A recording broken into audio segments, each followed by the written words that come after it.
اچھا، کہیں پر جلدی خبر ہوئی، کہیں پر دیر میں. میں کہتا ہوں یہ عالم امکان میں حاضر و ناظر ہونے کا نقشہ ہے.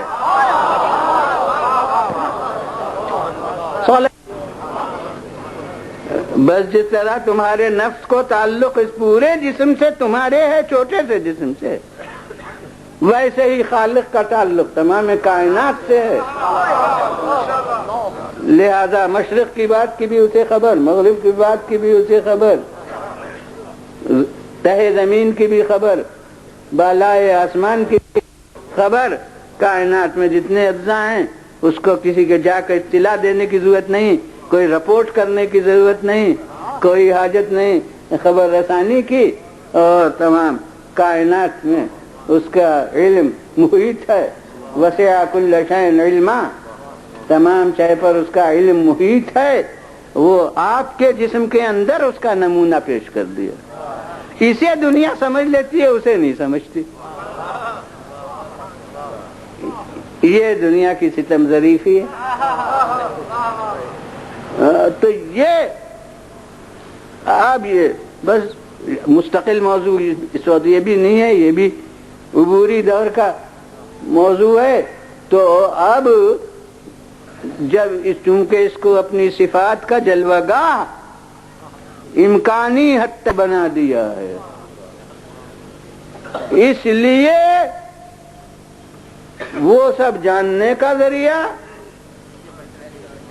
اور یہ پہچاننے کا ذریعہ. اس لیے تمام آفاق ایک پلے میں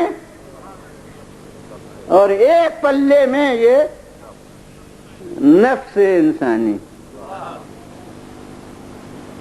اب جتنا نفس انسانی کامل ہو اتنے ہی زیادہ صفات کا جلوہ گاہ بنے گا اور اتنی ہی بڑی اس کی آیت ہوگا، اتنی ہی بڑی اس کی نشانی ہوگا. اور اسی بنا کے اوپر اس کے صفات ان میں نظر آئیں گے. عالم امکان میں ہر جگہ میں نے قید لگائی. یاد رکھیے کہ اگر یہ فرق مد نظر رہے تو کوئی بھی صفت کہہ دیجئے شرک نہیں ہوگا. اور جہاں سے یہ وجوب اور امکان کی فرق کے فرق کو نظر انداز کر کے کچھ کہیے تو ذرا سی بھی بات کہیے گا تو شرک ہو جائے گا.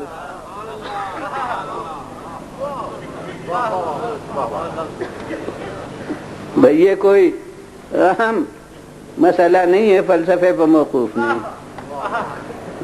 صرف یہ کہ اسے اور ان کو فرق کو محسوس رکھیے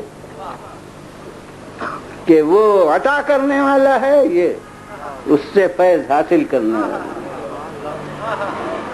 وہ بذات خود کامل ہے، یہ اس کے کامل بنائے ہوئے ہیں.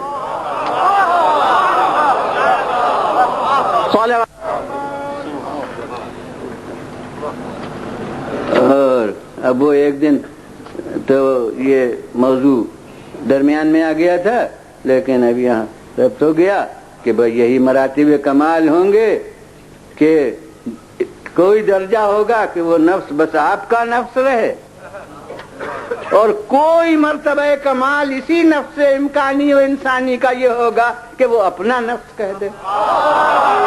صلوات بھیجیے بلند.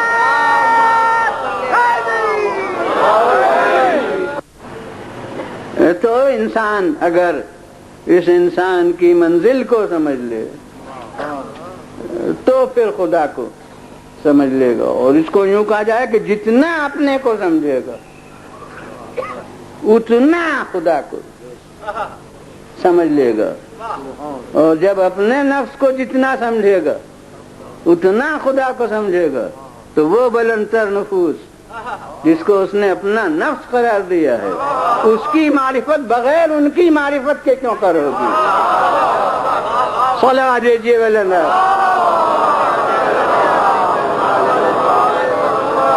پھر کے لیے انداز مختلف ہے، لفظیں مختلف ہیں، کہ کسی اعتبار سے نفس کہہ دیا، کسی اعتبار سے وجہ یعنی چہرہ کہہ دیا. کیوں؟ اس لیے بھی کہ چہرہ پہچاننے کا ذریعہ ہوتا ہے. کوئی چادر اوڑھے ہوئے ہو، ہاتھ صرف باہر ہو تو شاید نہ پہچانیے، پیر باہر ہو تو شاید نہ پہچانیے، لیکن اگر چہرہ باہر ہے تو فوراً پہچان جائیں گے کون ہے. تو چہرہ پہچاننے کا ذریعہ ہوتا ہے. اس لیے ان حضرات کو کبھی وجہ اللہ کہہ دیا گیا کہ یہ اللہ کا چہرہ ہیں. اور ارشاد کیا کل شیء ہالک الا وجہ، ہر شے ہلاک ہوتی ہے، فانی ہے سوا اس کے چہرے کے. تو اب دنیا والوں نے چہرے کے معنی وہی سمجھیے. ارے قرآن کو جب لغت سے حل کیا جائے تو کیا ہوگا اور نتیجہ؟ لغت میں دیکھ کے جو معنی دیکھے وہی سمجھے چہرے کے معنی یہ چہرہ. تو جب چہرہ ہے تو ہاتھ بھی ہیں، پیر بھی ہیں، سب کچھ ہے. تو اب کیا ہوا تصور؟ اب زیر سایہ اسلام تصور جو آیا، اس کے لیے مجھے ایک مشرکانہ حکایت یاد آ گئی جو ریل گاڑیوں پر اکثر سننے کا موقع دوسروں کے تصورات کا ہو جاتا ہے. تو ایک دفعہ ایک صاحب اپنے ایک مقتدا کے فضیلت میں بیان کر رہے تھے کہ کھڑے ہو کے جو عبادت شروع کی، تو اب دن رات نقل و حرکت بالکل برسوں گزر گئے، یہاں تک کہ سینے سے اوپر تک دیمک نے کھا لیا. یہ فضیلت ہے. جب بنائی جاتی ہیں فضیلتیں تو ایسی بد سلیقگی ہوتی ہے.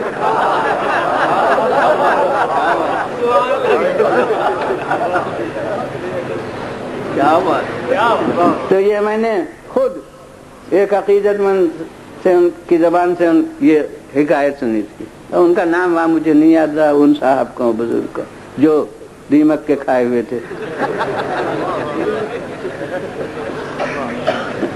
تو یہ اب یہ تو مشرکانہ تصور تھا. اب دیکھیے زیر سایہ اسلام کیا ہوتا ہے.